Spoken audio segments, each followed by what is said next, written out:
again. This is Stephen Welsh, President of the International Chiropractors Association with the ICA Weekly Update for the week of August 31st. This week, I have some very special announcements for ICA members. You see, on Friday, September 4th, the International Chiropractors Association will be celebrating its 94th birthday. You see, it was on September 4th, 1926, that the Chiropractic Health Bureau was organized by its founder, Dr. B.J. Palmer.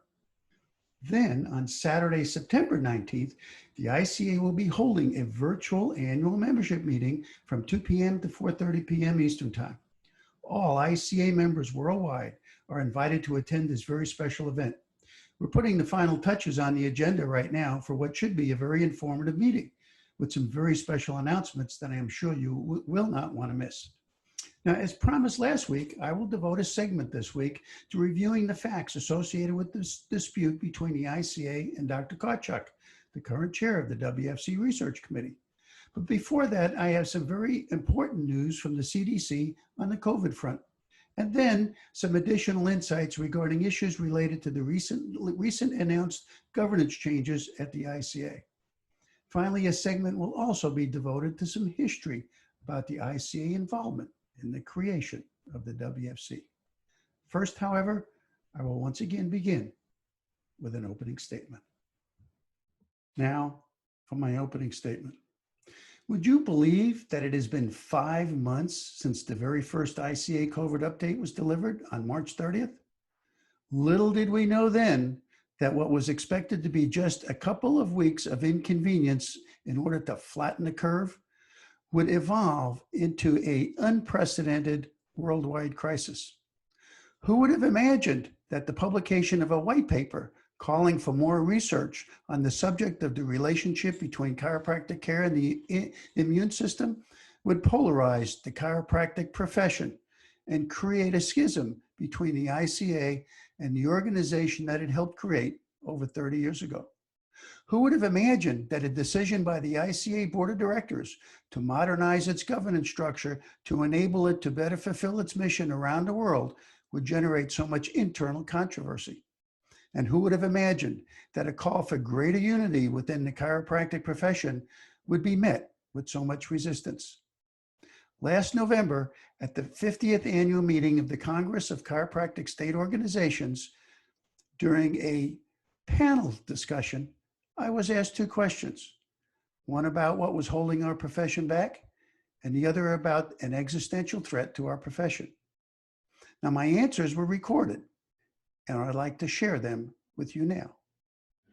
The second most asked question was, what do you see standing in the way of the model that Jay wishes for, which would be unity under one umbrella?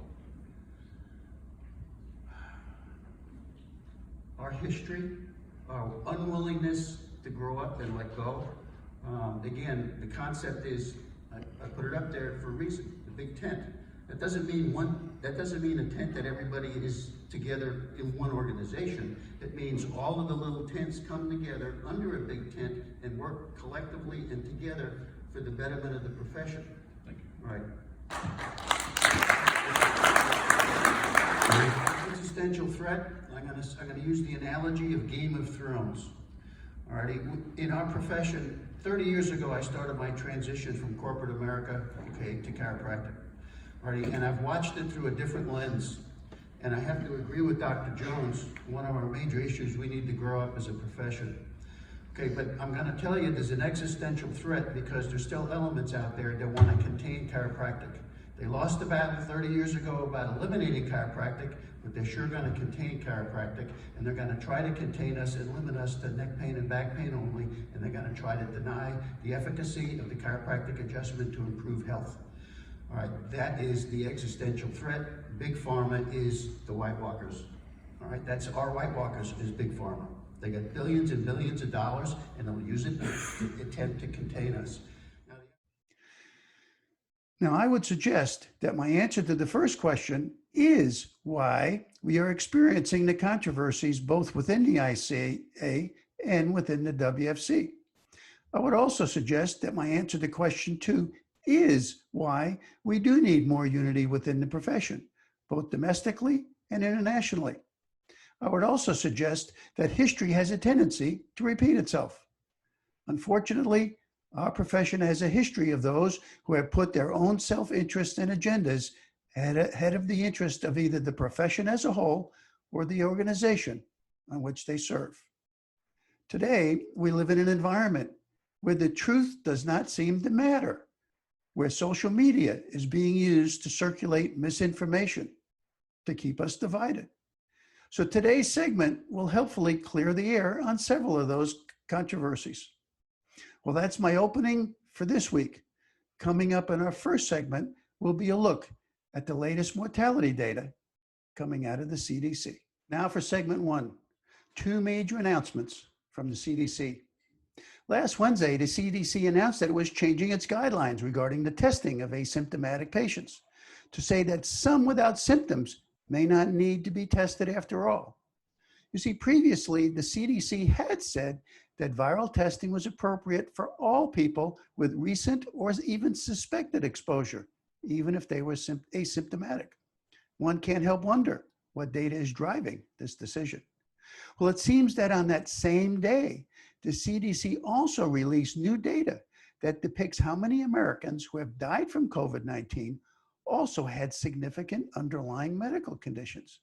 You see, according to the report, only 6% of deaths had COVID-19 as the only cause mentioned, revealing that 94% of patients who had died from the coronavirus had major underlying health conditions.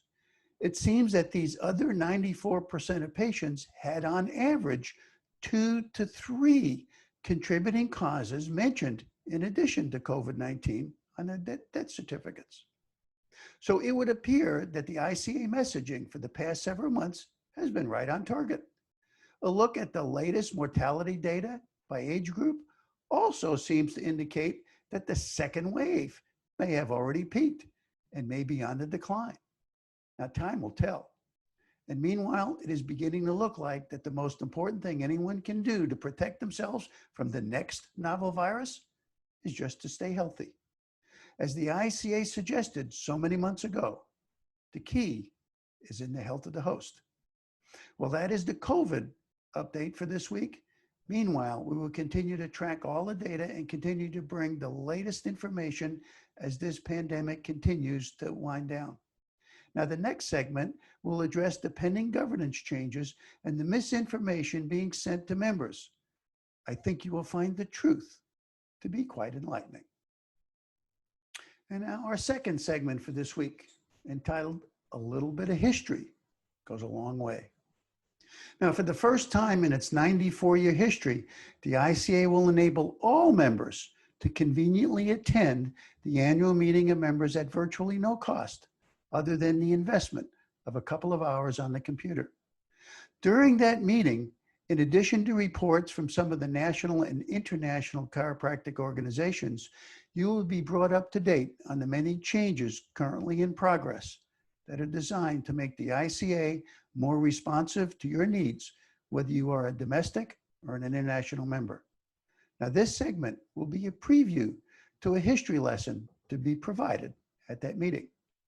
You see, if you were to believe the BS circulating on social media or containing a couple of letters recently sent to members in an ill-advised no vote campaign, you would think that the sky is falling and that your right to elect officers of the ICA or to elect the regional directors is changing a tradition that has existed for 94 years.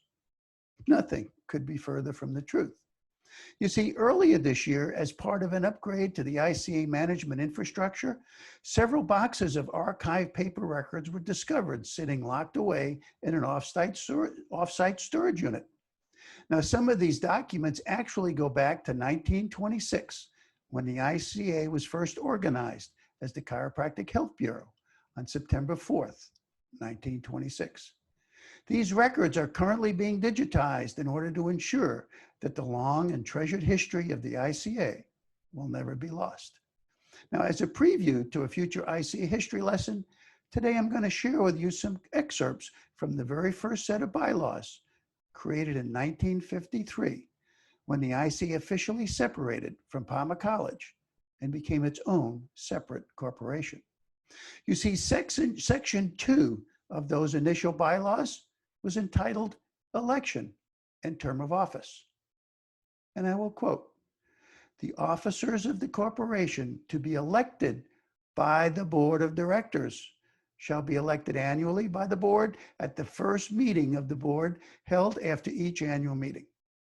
Now, section 3 of those bylaws goes on to provide that, and I quote, "Any officer or agent elected or appointed by the board of directors may be removed by the board of directors whenever in its judgment the best interests of the corporation would be served thereby."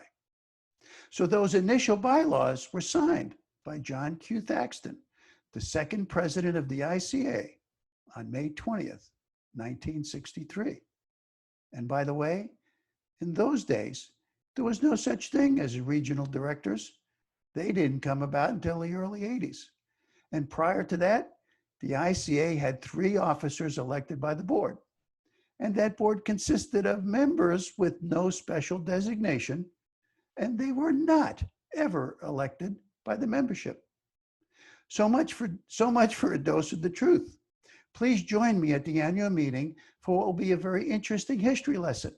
And meanwhile, if you haven't yet voted, please ignore the BS and vote yes to support your board of directors in their effort to position the ICA for a brighter and more effective future. Now, as Abraham Lincoln once said, "I am a firm believer in the people. If given the truth, they can be depended upon to meet any national crisis. The great point is to bring them the real facts." So now that you know the truth and have the real facts, dig out that ballot. If it's not too late, to have your voice heard. Well, in the next segment, we will discuss what those archives have to say about the involvement of the ICA in the formation of the WFC. Now for our next segment, entitled "The ICA and the WFC, the beginning of the rest of the story." I attended my first meeting of the WFC Assembly of Member National Chiropractic Associations in Sydney, Australia in 2005. Now, over the years, I have heard stories of how the ICA was instrumental in the creation of the WFC. But it wasn't until recently that I had the opportunity to review minutes of some of the ICA board meetings dating back into the early 80s. And that's when I realized that the WFC was actually intended to amplify the ICA's ability to achieve its worldwide mission by creating a vehicle to facilitate the unification of national associations around the world. Sadly, it is that unity, once achieved, that is now at risk due to the misguided efforts of a few to use the WFC to advance an agenda based upon intolerance and divisiveness that threatens to undermine all that has been achieved over the past 3 decades. Well, let me explain.